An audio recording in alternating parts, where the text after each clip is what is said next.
자, 여러분 반갑습니다. 이제 우리 그동안 한 2년 동안의 코로나가 진행되다가 이렇게 한국신학학회가 오프라인으로 만나서 새롭게 또 이렇게 귀한 미팅을 갖게 된 것 하나님께 영광 돌리고요. 일단 여러분 기도 발제가 끝나고 첫 번째 세션 이제 우리가 제4회에 해당되는 것 같은데요. 오늘 우리가 여기서 모이는 주제는 이제 혐오의 감정과 사회 수사학, 그레코로만 문헌과 고대 유대계 문헌과 혐오 언어에 관한 서서 이렇게 제목이 되어 있는데 귀한 옥고를 우리 이상목 평택대학교 교수님께서 준비를 해 주셨습니다. 일단 진행은 아까 우리 사회자께서 말씀해 주셨던 것처럼 약 25분 정도의 발표와 그 다음에 논찬해 주신 우리 정복희 교수님의 약 10분 만에 논찬이 되시고 플로어에서 여러분들이 질의해 주시고 응답해 주시는 것으로 진행을 하면 될 것 같습니다. 현재 우리 이상목 교수님은 평택대학교에서 심호하고 계시고요. 그리고 우리 신학학회의 또 발전을 위해서 굉장히 큰 수고를 해주시고 계십니다. 우리 귀한 옥고를 발표해 주시는 시간 가져보도록 하겠습니다. 228. 네, 감사합니다. 여기 자료집 228. 박수부터 좀 해주시고요. 네, 자료집 228페이지부터 몇 페이지 안 되는 분량이긴 하지만 적어봤습니다. 혐오 감정의 사회수사학이라고 하니까 너무 범위가 넓고 거창한데 사실은 이것이 제가 좀 진행하려는 일련의 연구 프로젝트의 도입 부분입니다. 그래서 혐오에 대한 제 나름대로의 공부 차원에서 시작한 내용의 일부를 좀 적어보았습니다. 들어가는 말에서는 저의 그냥 일반적인 관심 또 연구를 시작하면서 가지고 있었던 문제 제기 뭐 이런 것들을 좀 간략하게 서술했습니다. 근래 한국 사회가 사회적 혐오로 인해서 극심한 갈등을 겪고 있는 것은 우리가 다 주지하는 바입니다. 그것이 이제 점점 그 혐오의 대상과 범위가 넓어지고 강도가 좀 심해지지 않는가 하는 생각이 듭니다. 세대를 넘어서 성별을 넘어서 이제는 어떤 연구에 따르면은 특정한 어떤 세대 간으로 구별되거나 어떤 성적 지향이나 또는 성별 정체성으로 구별되지 않는 그냥 단순한 동일한 세대 안에, 동일한 집단 안에 나누어지는 작은 어떤 그룹 사이에서도 혐오의 감정이 발생한다는 관찰 연구 결과들도 있어서요. 그런 것들을 어떻게 우리가 이해하고 대처할 수 있을까 하는 제 기본적인 관심이 출발점입니다. 두 번째 문단에서는 제가 사회적 혐오가 한국교회 문제라고 나름대로 진단을 적어보았습니다. 물론 한국교회 문제라고 하는 것이 일반화의 오류가 될 수도 있겠지만 또 한국교회 안에서도 여러 가지 사항에 대해서 혐오적인 생각이라든가 그런 태도가 보이는 것을 부정할 수는 없는 그런 현실입니다. 뭐 특별히 무슨 특정 종교, 뭐 이슬람교와 같은 특정 종교인들에 관한 어떤 생각들, 그 다음에 무슨 이주민이라든가, 그 다음에 레퓨지들 있잖아요. 한국에 이제 레퓨지를 뭐라고 해야 될까요? 피난민, 죄송합니다. 피난민 등등에 대한 여러 가지 사회적인 갈등과 부글부글 끓는 사회 여러 가지 담론들 또 상충되는 인식들이 제기됐던 그런 불과 얼마 전의 일들을 우리가 기억하고 있습니다. 그런데 그런 상황에서 제가 갖고 있는 문제의식은 한국교회가 자기 자신을 자기 정체성을 형성할 때 한국교회가 자꾸만 핍박을 받거나 탄압을 받는 자로서 자기를 이해해 나간다는 점입니다. 그리고 자신이 말하고 있는 주장이라든가 이런 것을 핍박받는 자로서 자신을 디펜스하면서 약자의 포지션을 가지고 또 설득해 나가려고 하는데요. 기본적인 제 문제의식은 한국 사회에서 교회가 정말로 약자인가, 교회가 정말로 비주류인가의 문제죠. 역시 일반에 오르겠지만 한국 사회는 크기나 여러 면에서 한국 사회의 주류가 된 지 꽤 오래 되었습니다. 그렇지만 신학적으로든 신앙적으로든 약자 포지션을 가지고 또 상대방을 배타적인 태도로 대하는 것 이런 것들이 갖고 있는 문제들이 종종 좀 시야에 들어와서 그런 것에 대한 생각들을 좀 하게 되었습니다.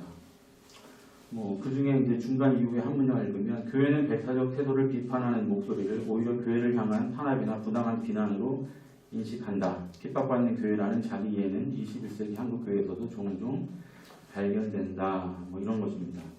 그리고 그런 양상이 좀 커지지 않는가. 이것은 시장 성서도 이미 보여주는 1세기 교회의 인식과도 연결되었겠지요. 당연히 역사적으로 핍박받았던 자 그리스도 예수를 따르던 사람들의 모임, 또 그 이어지던 사회의 마이너리티로서의 이제 위치들, 그 안에서 자신들의 생존과 또 발전까지도 모색하고 협상해 나가야 했던 그런 스탠스들이 이제 작용을 할 것입니다. 그러한 또 세상과의 관계 속에서 분명하게 보이는 것은 묵시론적 세계관 같은 곳에서 세상 자신과 다른 자신이 지켜야 될 것을 공격한다고 생각하는 자들에 대한 어떤 그 형상화, 그다음에 그들을 표현하는 말, 또 그들에 대한 태도 이런 것들을 정의할 때 교회가 혐오의 대상으로서 탄압과 어려움을 겪은 것은 사실이지만 또 동시에 그 언어를 빌려와서 자기 자신을 내부를 공고히 하거나 또는 대외적인 관계를 규정해 나가거나 또 세상을 이해하는 방식에 크게 적용시켰다는 그런 기본적인 생각을 갖고 있습니다. 만약에 교회가 정말 그렇다면 그런 혐오 감정의 심산이라든가 언어를 어떻게 사용을 했는지, 그것이 어떻게 신학적으로도 영향을 미쳤는지 이런 것들을 알아보기 위해서 먼저 아까 말씀드린 대로 전초 작업으로 그레코로만 문헌이라든가 1세기 지중해 사회를 중심으로 한 그런 좀 주변 배경이라고 하긴 그렇지만 그 시대의 밀류, 환경을 한번 살펴보고 싶은 마음에 그레코로만 문헌 또 고대 율대교 문헌의 일부를 선택적으로 한번 살펴보는 것으로 제 작업을 시작하였습니다. 먼저 229페이지부터 챕터 2라고 할 수 있는, 섹션 2라고 할 수 있는 내용은 혐오 감정을 다루니까 이 혐오 감정에 대해서 간략하게 한번 제가 정리해 보려고 한 것입니다. 혐오 감정은 사실은 서구 인문학계에서는 중요한 주제가 일찍이 되었지요. 약자를 향한 차별, 편견, 그로 인한 사회적 갈등, 이런 것들은 사회의 혐오 감정이 무엇인지 질문하고 혐오가 지닌 사회문화적 의미 등등등을 이제 탐구하게 만들었습니다. 그런데 이 서구학계 여러 선행 연구들을 따르면 혐오는 인간이 경험하는 다양한 감정의 하나이다. 그러면서 두 가지 층위로 이것을 이제 분석하고 설명합니다. 하나는 혐오는 반사적인 것이다. 이것은 생리학적 관점에서 얘기하고요. 1차적 또는 핵심적 혐오라고 부릅니다. 이러한 반사적 반응으로서의 혐오는 오염물질의 체내 유입을 막아서 몸의 건강을 지키려는 것이고요. 또 오염물과 자신의 동화를 막기 위해서 오염물과의 접촉을 피하려는 강한 회피 기제를 나타내는 본능적인 반응으로 설명할 수도 있습니다. 또 혐오 반응은 주로 구강을 통한 오염물과의 접촉에서 발생하기 때문에 입을 지키는 것이 굉장히 중요하고요. 혐오를 느끼는 또 신체 여러 부위 중에서 특히 이 구강주의가 가장 강하다고 합니다. 입은 오염물이 몸 안으로 들어오는 주요 통로가 되기 때문이죠. 이런 1차적 혐오는 입이라는 몸의 통로를 지켜서 오염을 방지합니다. 이러한 점에서 혐오는 몸이라는 성전을 지키는 보호자로서 이제 기능한다고 평가합니다. 혹자는 이러한 심리학적 특성에 주목하여 혐오는 감정이 아니라고 주장할 수도 있고 실제로 그렇게 보는 생각도 있었고 이후에 살펴볼 그레코 로만 문헌이라든가 아리스토텔레스라든가 세네카 같은 그런 그 당시 문화의 철인들이라고 할 수 있는 사람들도 이 혐오에 대해서 감정이 아닌 것으로 평가하는 주요한 원인이기도 합니다. 그렇지만 혐오는 단순히 생리학적 반사작용을 넘어서는 심리작용이라고 평가합니다. 그것은 혐오의 두 번째 의미의 층위로 이어지는데요. 첫 번째가 반사적인 것이었다면 이제 두 번째는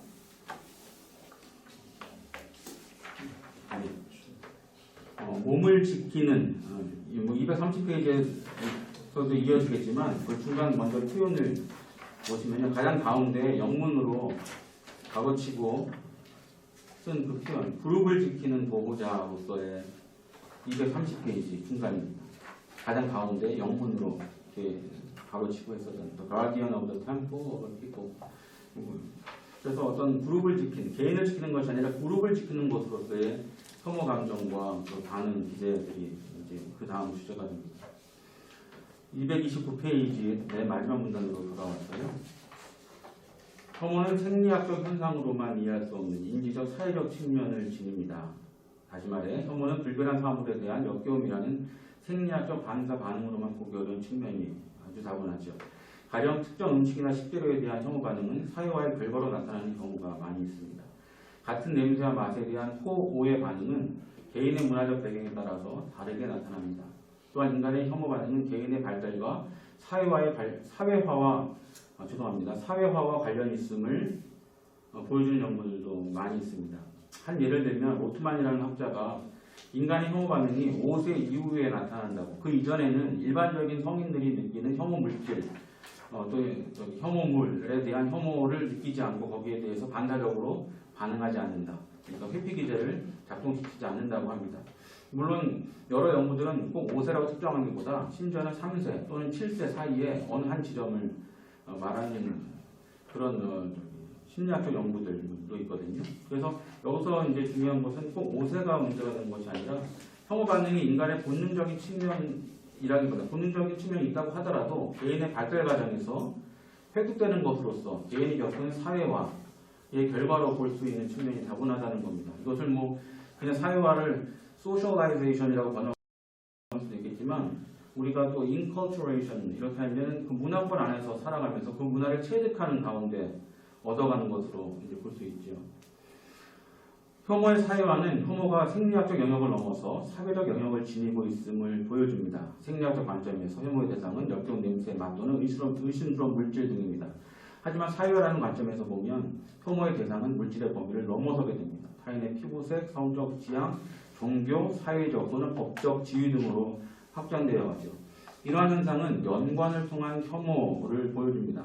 혐오의 한 가지 특징이 뭐냐면 생리학적 혐오는 물질에 대한 어떤 접촉을 피하기 위해서 그렇지만 일단 혐오스러운 것에 지금까지 혐오스러운 것으로 인식되지 않았던 것을 연관시켜 나가면 이 개념적으로 그 연관이 형성되어서 그 혐오의 영역이 확장돼 나가고 혐오의 대상이 확장돼 나간다는 것입니다. 그래서 그 다음 줄에 혐오는 처음의 혐오 대상과 새로운 대상을 연관시켜 혐오의 범위를 넓혀 나갈 수 있다. 이러한 특성은 접촉을 통한 혐오 형성을 통해 쉽게 이해할 수도 있고, 또 비접촉이라는 특징도 다르게 보여주기도 합니다. 예를 들어 오염물의 유색 인종에 대한 백인의 혐오는 아래 아래에 인종차별이라는 사회적 현상의 연장선에 있는데 이것이 혐오라는 단순히 심상이 아니라 혐오라는 감정과 그에 따른 감정 기제를 발동시키는 예가 되기도 합니다. 그것은 특정 인종에 대한 편견이 더러움에 대한 혐오와 연결되면서 혐오는 사회적인 현상으로 전환되기 때문입니다. 이러한 사회 현상은 일제강점기 한반도에서도 일상적인 일이었죠. 하다 보니까 좀 생각이 나서 더러운 조센징이라고 한반도인들을 조선 사람들을 혐오했던 그런 예들도 한번 적어봤습니다. 박조 13 다음에 보시면요. 혐오는 불결한 사물에 관한 역겨움이라는 생리학적 반응에 머무르지 않습니다. 그것은 대상에 대한 개념적 연관을 통해 혐오의 감정을 투사하여 그 대상을 확장시킵니다. 그런 의미에서 어떤 그룹이 자신의 그룹과 그룹 외의 사람들을 구별짓고 그룹 외의 사람들에 대해서 갖는 하나의 어떤 수사적인 기능을 담은 것으로서의 혐오가 등장하고 그것이 그룹을 지키는 보호자로서 이제 역할을 한다는 것입니다. 혐오는 경계 설정 및 그것의 붕괴 가능성과 깊이 관련됩니다. 불결한 음식은 체내와 체외의 경계가 허물어져서 위험한 것이 체내로 들어오는 것을 이제 막으려고 하는 것이고요. 또 사회적으로 보면 그것이 사회적인 경계가 허물어지거나 위험한 상태를 만들 때 혐오 기제가 발동됩니다. 특히 이 사회적인 문제에 있어서 이 혐오는 오염 대상에 대한 가치 판단이라든가 어떤 인지적인 처리 이런 것들을 이제 동반하게 되죠. 그런 의미에서 단순하게 반사적인 작용이 아니라 어떤 상황에 대한 인식과 그것에 대한 인지적인 판단 또 그에 따른 행동으로 이어지는 그런 시스템을 볼 수가 있습니다. 맨 마지막 230페이지 맨 마지막 줄로 이어지는 문단을 한번 보겠습니다. 지금까지 살펴본 혐오 감정의 특징들은 혐오가 효과적인 수사적 도구로 사용될 수 있는 여건을 제공합니다. 불결과 오염에 대한 인식과 판단 및 그에 따른 회피 기제인 혐오 감정은 새로운 대상에 불결의 이미지를 더 씌우는데 위력을 발휘합니다. 다시 말해 사회와의 결과로 불결하다고 인식하게 된 대상에 대한 혐오 감정은 새로운 대상에 대한 혐오로 쉽게 확장될 수 있습니다. 이러한 점은 연관을 통한 혐오 대상의 확장이라는 혐오 감정의 특성을 통해 쉽게 설명이 됩니다.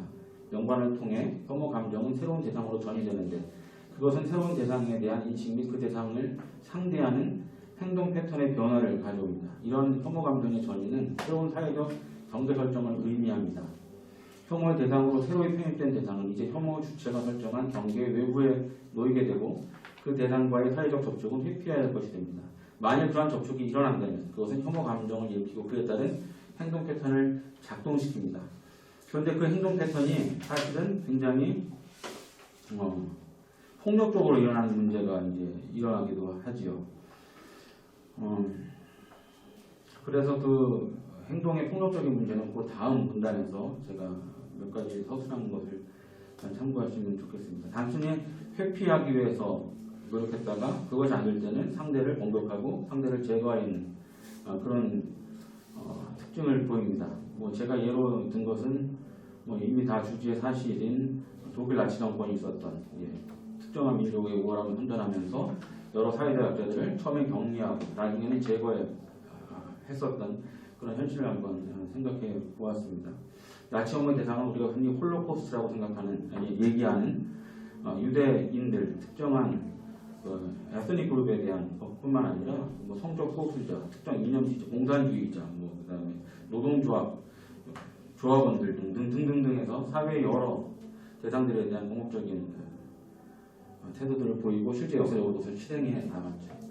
근데 아까 제가 잠깐 말씀드리긴 했지만 바로 그 윗 문단에서는 이 접촉 없이 혐오 감정이 이제 유발되고 하는 것들을 이제 제가 잠깐 살펴봤습니다.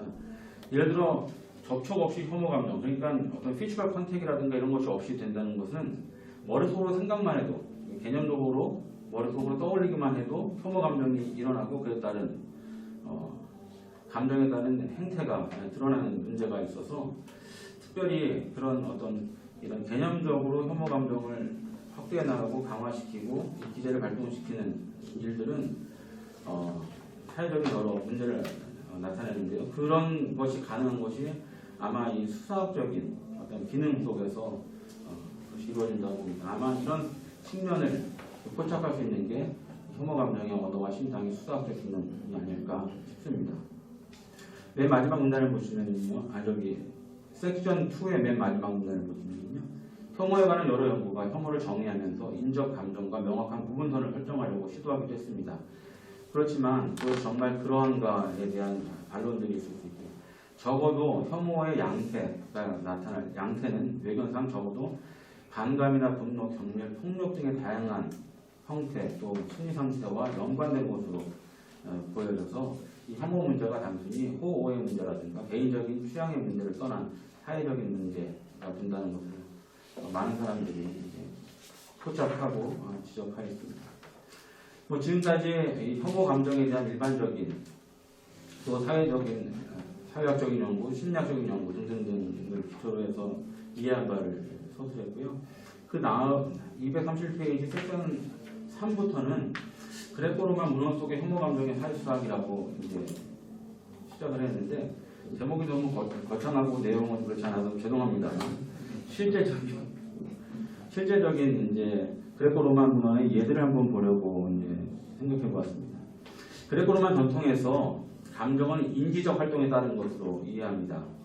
감정은 단순한 느낌, 외부 자극에 대한 즉각적인 반응이라기보다 외부 자극이나 상황에 따른 느낌에 대한 인식, 그 느낌을 인식하고 이어지는 인지적 평가의 결과로 경험되는 것이라고 본다는 것입니다.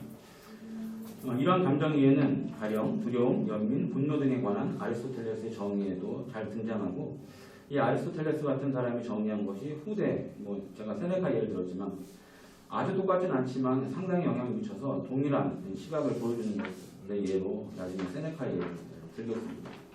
연민을 예로 들면 아리스토텔레스는 연민을 누군가 경험하는 아주 분명한 파괴적인 또는 고통스러운 위의 상황에서 느끼는 일종의 괴로움이라고 정의합니다. 그렇지만 그렇게 괴로움의 상황, 누가 느끼는 그런 어떤 위의 상황에서 느끼는 괴로움이라고 하지만 거기에는 두 가지 조건을 제시합니다. 하나는 위해를 당하는 사람이 그러한 일을 마땅히 당할 만한 사람인가에 대한 판단이 있어야 하고요. 또 다른 하나는 관찰자도 그러한 위해를 겪을 수 있다고 같이 여길 수 있어야 한다는 점입니다. 다시 말해서 위해를 당하는 사람이 어려운 일을 당하는 사람이 마땅히 당할 만한 사람이다. 자신의 행위라든가 등등등에 대한 마땅한 보응이다, 처벌이라고 하면 그것은 연민이 일어나지 않는다는 것이죠. 그럴 때 일어나는 것은 연민이 아니라고 얘기를 합니다. 그리고 그렇게 부당하게 당하는 어떤 위해를 나도 당할 수 있다는 어떤 그런 동질감이 형성될 때 연민이 일어난다는 것입니다. 이런 이해는 현대에서 생각하는 연민, 동정과는 좀 다른 측면들을 보여줍니다. 우리가 흔히 연민, 동정이라고 한다면 남이 당하는 어려움에 대한 감정이입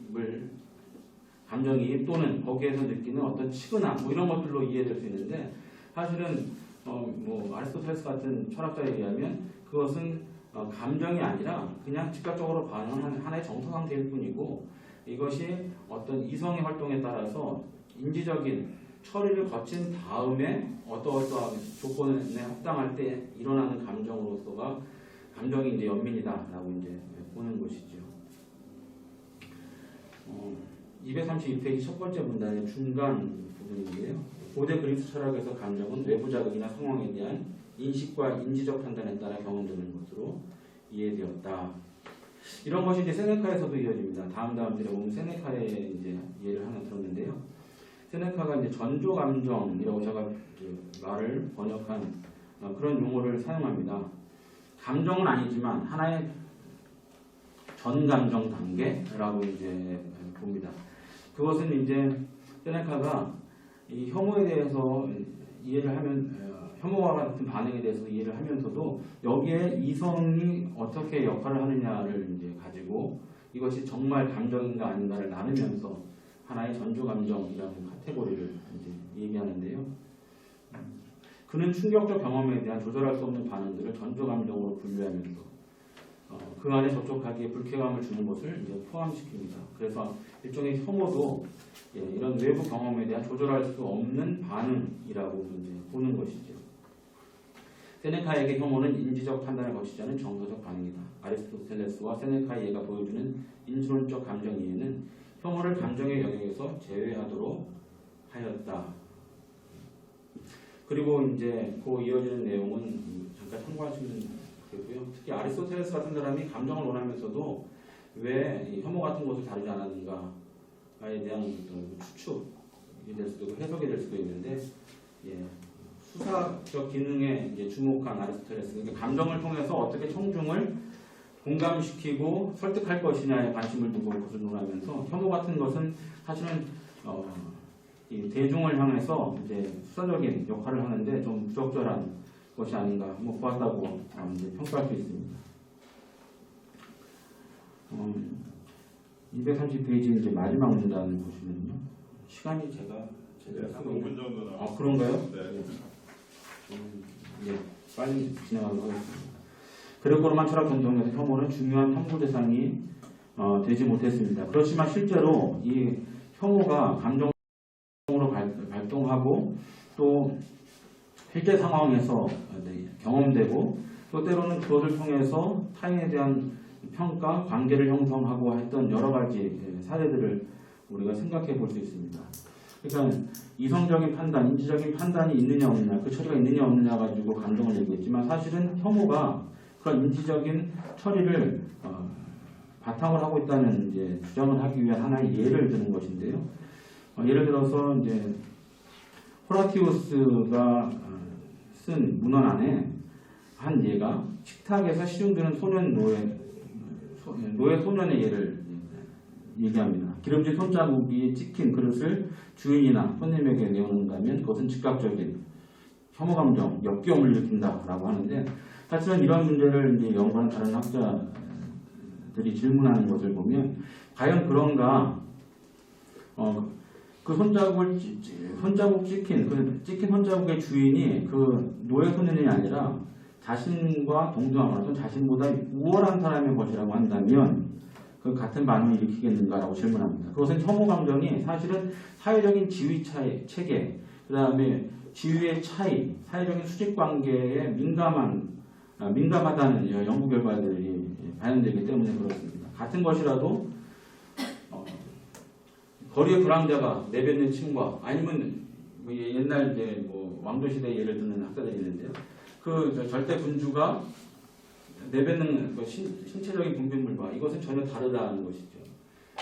또 이제 그러한 예로 제가 이제 얘기할 수 있는 건 예수 그리스도의 흘린 피와 물도 사실은 그것이 혐오스럽게 여겨질 수 있는 사람이지만 신체 내부의 그 체액이 튀어나오면서 그렇지만 기독교인들한테는 그것이 전혀 그렇지 않은 다른 것으로 인식되는 것이 그 인지적인 작용을 한다는 것입니다.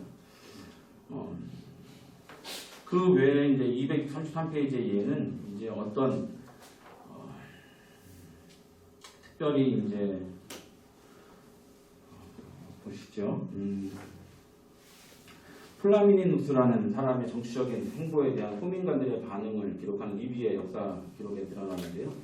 젊은 사람 플라미니누스가 중간에 여러 관직을 제대로 거치지 않고 그것을 뛰어넘어서 집정관직에 도전하고 출마하는 상황에 호민관들이 둘이 다 일어나서 그렇게 하려는 플라미니누스는 사실 여러 가지 중간 단계 관직들을 혐오하는 자다라고 이제 비난을 하는 장면이 나옵니다.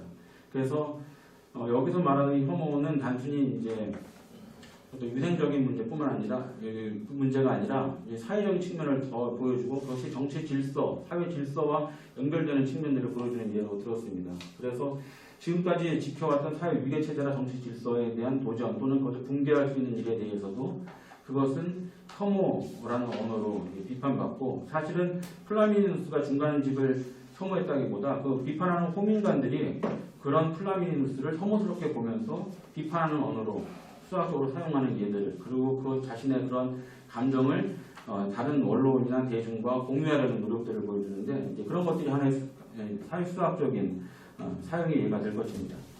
234페이지에 나오는 고대 유대교 문헌 속의 예들 시간이 다 지나서 이거 어떻게 될지 모르겠습니다만 짧으니까 조금 살펴보겠습니다.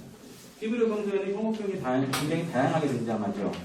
그런데 그런 다양한 혐오 표현을 통해서 종교적 윤리적 내용과 연결해서 메시지를 주거나 사람들을 설득하고 원하는 방향으로 그 생각과 행동을 이끌려는 그런 의도들을 많이 보여줍니다. 두 번째 문제로 넘어가서 시간이 없으니까요. 혐오 반응은 빈번하게 도덕적 메시지와 연결되어 사용된다. 이는 특정 가치관을 내재화하고 그에 따라 행동하기를 바라는 목적을 지닌다라는 것입니다. 그래서 뭐 잠언 27장 17절의 예도 그렇고요. 그 다음에 신명 이런 메시지를 전하려는 그 혐오 감정, 혐오 언어의 사용은 나아가서 이방 종교에 대한 반감을 심고 그것을 강화하려는 그런 수학적 목적을 가지고 이제 사용됩니다. 그래서 여호와께 가증하다, 가증한 것이다, 더러운 것이다, 부정한 것이다라는 표현이 굉장히 많이 이제 사용이 됩니다. 그 다음 문단으로 보시면 이방 종교 문화에 대한 혐오는 이방 종교의 의식에 대한 반감과 역겨움과 연관이 되죠. 그래서 동의할 수 없는 이방 종교의 행태를 역겨운 것으로 규정을 하고 그것을 향한 이스라엘인들의 어떤 이해 반응, 감정 반응을 이제 이끌어내려고 노력합니다. 그리고 이런 종교 행태에 대한 역겨움은 사실은 이방인에 대한 역겨움으로 확장돼 나갑니다. 이방인들과 접촉을 통해서 그런 것들이 들어온다고 보았기 때문에 사실은 그런 이방인들의 접촉을 끊고 그것을 어떻게 이방인들을 제해버릴 것인가라는 극단적인 생각이 드러나기도 하죠. 그래서 여호와 하나님이 가나안으로 들어가기 전에 먼저 살던 족속을 다 멸해버릴 것이라고 이제 얘기하는 신명기의 기록들 235페이지 맨 위에 있는 내용들이나 이런 것들이 그런 시각들을 잘 보여줍니다.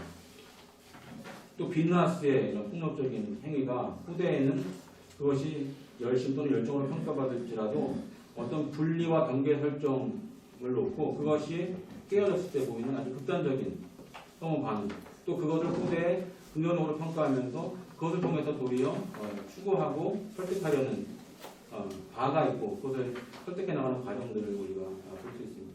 그렇지만 역사적인 현실은 그런 분리와 구분이 불가능하였고 우리가 뭐 역사서를 통해서도 구약에 잘 보듯이 그것이 되지 않는 수많은 과정들을 볼 수 있죠. 그래서 히브리 성서 전통은 예언자들의 목소리를 통해 상수한 경계 설정과 유지에 실패한 이스라엘의 잘못을 지적합니다. 그리고 북왕국과 남왕국의 멸망도 그러한 경계 설정의 실패에 대한 하나님의 반응으로서의 역경 또는 거기에 대한 처벌이라고 이제 이해할 수 있죠. 239페이지 마지막 문단을 보시면 이스라엘의 이런 과오를 보여주는 방법이 이방과의 관계를 재건하고 굳건하게 유지하는 것으로 이제 제시됩니다. 그 아래에 이제 예를 든 것은 에스라서에 등장하는 에스라의 이제 스가랴서에 등장하는 에스라의 정책들, 이방인들과의 혼인을 금지하고 이미 혼인하는 사람들도 그것을 파혼하여 헤어질 것을 종용하고 모든 회중이 그것을 따랐다는 기록인데요. 사실 이것이 일으킬 사회적인 파장, 또 여러 사람들 개인 또는 어떤 그룹에 미칠 비극적인 어떤 상황들은 이 텍스트 이면에 숨겨져 있습니다. 그렇지만 혐오의 언어를 앞에서 살펴보았듯이 우리가 그런 시각을 본다면 이러한 근원 정책이 갖고 있는 파워 정책이 갖고 있는 것을 어떻게 비평적으로 숙고할 것인가의 문제도 우리에게 주어져 있겠죠. 203좀 마무리. 네, 알겠습니다. 예, 죄송합니다. 그래서 그 이방 문화에 대한 혐오는 궁극적으로 이방 신에 대한 혐오로 이어지고요. 그리고 그러한 시각은 계보학적인 시각 또는 현실을 통해서 원인으로 역추적해가는 인과론적 사고를 가진 그러한 시각으로 이제 드러나는데요. 그 과정 속에 혐오의 언어와 심통은 굉장히 중요하고 이방신 자체를 혐오의 원인으로 지적하는 그런 것들을 우리가 볼 수 있습니다. 그리고 그 빌룰림의 예라든가 이런 거에서 중간 부분을 보시면 되죠. 나오는 말은 제가 지금까지 한 이야기를 좀 정리한 정도니까 여러분들이 참고하시면 좋겠습니다. 마지막으로 한마디만 더 한다면 혐오는 유괴관계 속에서 강자가 가질 수 있는 감정이라고 현대 여학자들이 얘기하고 있는데 사실은 약자의 언어로도 얼마든지 혐오가 존재하고 약자가 혐오를 발동시킬 때는 사실 실제적인 사회의 어떤 폭력적인 행위를 통해서 제도의 변화를 통해서 못한다기보다 사실 어떤 상징 세계를 구축하는 하나의 도구로서 혐오의 감정과 언어를 사용해서 자신들이 이 상황을 어떻게 역전시켜서 이해하고 그것에 따른 정체성을 형성하고 유지할 수 있는가에 대한 목표와 관심을 보여주는데요. 그러한 것이 아마 히브리 전통에서 보여주는 더 풍성하게 혐오의 언어가 등장하는데 보여주는 그런 예가 되지 않을까. 왜 외부에 대해서 끊어버리라고만 하지 외부를 향해서 영향을 미치고 나갈 수 있다는 상황은 가정하지 않는 그런 것들을 눈에 보여줘서 그런 것도 한번 짚어볼 필요가 있다고 생각합니다. 예, 감사합니다. 예. 네.